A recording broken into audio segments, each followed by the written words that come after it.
Mas é tão interessante assim, o decorrer da vida, você falando aqui, eu tava pensando assim, esse doutor espírita que chegou lá, né?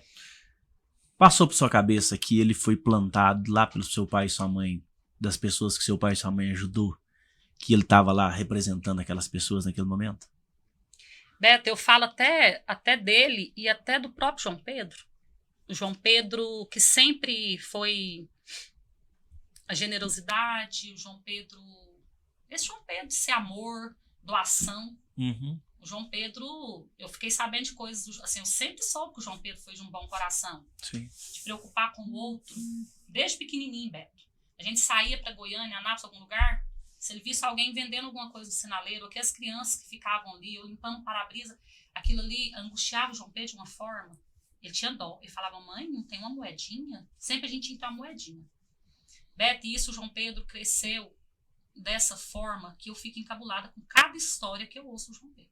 Entendi. Ele, se a gente sair para comer alguma coisa, saía, ele olhava uma pessoa deitada ali, um morador de rua, às vezes ele ia lá, o que ele comia, ele dava para ele. Ou se não tivesse oportunidade, com dinheiro, de baixo ali. Tem tantos relatos, Beto. Muitos me marcaram, mas tem um que eu tenho que contar. João Pedro foi para o Rio passar o Ano Novo lá, o Réveillon, com a turma dos meninos de Vianópolis. Uhum. E aí, nos dias que eles estavam ali, o João Pedro disse que nunca saía do lugar. Indo pra praia, disse que ele parava com aqueles vendedores ambulantes e por ali ele queria ensinar, porque o João Pedro buscou conhecimento, né? Flávio Augusto, paixão do João Pedro.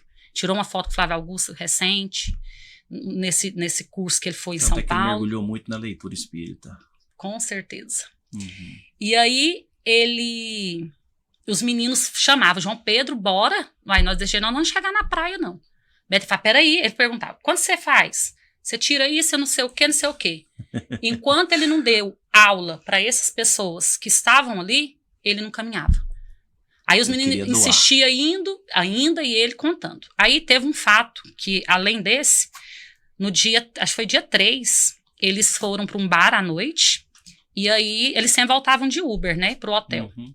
Aí disse que ele entrou no Uber, e todo Uber que entrava disse que o João Pedro ali, porque é comunicativo sem tanto, né? Ele sempre atentava foi todo mundo. Mesmo. E aí ele perguntou para esse Uber dessa noite. Com certeza o Uber tava triste, né? E aí ele espremeu, né, para entender o que estava acontecendo. Ele falou, não, é porque eu perdi meu filho assassinado ontem. Nossa. Aí o João Pedro ficou desnorteado. Chorava e disse que falou, como assim? O senhor perdeu o filho do senhor e está trabalhando? Aí ele falou assim, mas ele foi meu ganha-pão, o que eu posso fazer? Eu sei que ele perguntou quanto que o Uber ganhava no dia. Ele fez uma campanha, ele ajudou com a parte que ele ajudou, que eu não sei qual o valor. Os meninos que estavam com ele ligou para Lara, minha filha, e enfim, ele ajudou o senhor com uma certa quantidade para ele viver o luto. Não, o senhor não vai trabalhar, o senhor vai para casa viver o luto com a família do senhor. Beto, a hora que eu soube disso, eu falei, meu Deus. Aí assim, ele fez o Pix para esse senhor, chegou no hotel, mas disse que ele chorava, disse que falava para minha nora, Larissa, meu bem, como assim? Ele perdeu o filho dele e chorava, ia trabalhando.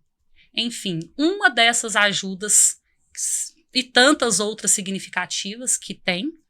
No entanto, a gente fez a campanha, né, Beto? Uhum. Não sei se você sabe, criamos uma associação por empenho dos meus sobrinhos, né? Essa primeira campanha será a doação de ovos, que a gente vai doar para as crianças carentes. Foi bem abraçada, muita gente mesmo, sabe? A minha irmã pegou para confeccionar os ovos, então a gente fez teve um dia que ela veio para cá, nós fizemos uma quantidade, ela continua fazendo lá em Anápolis, sabe? Tem a doação das pessoas fazem dinheiro, outras pessoas doam chocolate, e essa é a primeira de muitas, que é a Associação JPB.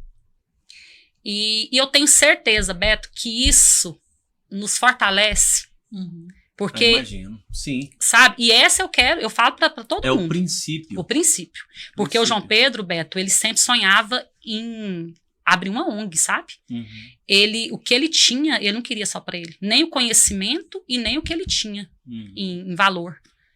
que também ele estava construindo, o que me dói, Beto, assim, muito, que eu fico, assim, às vezes questiono, gente, mas um jovem promissor, casamento marcado, sabe, sonhando com a formatura da noiva dele agora em dezembro, casamento de junho do ano que vem, sonhava em ter o Miguel, meu neto, eu falei, meu filho, a gente não concluiu tudo que a gente tinha prometido, né? Mas, assim, eu acredito que Deus quer as pessoas boas.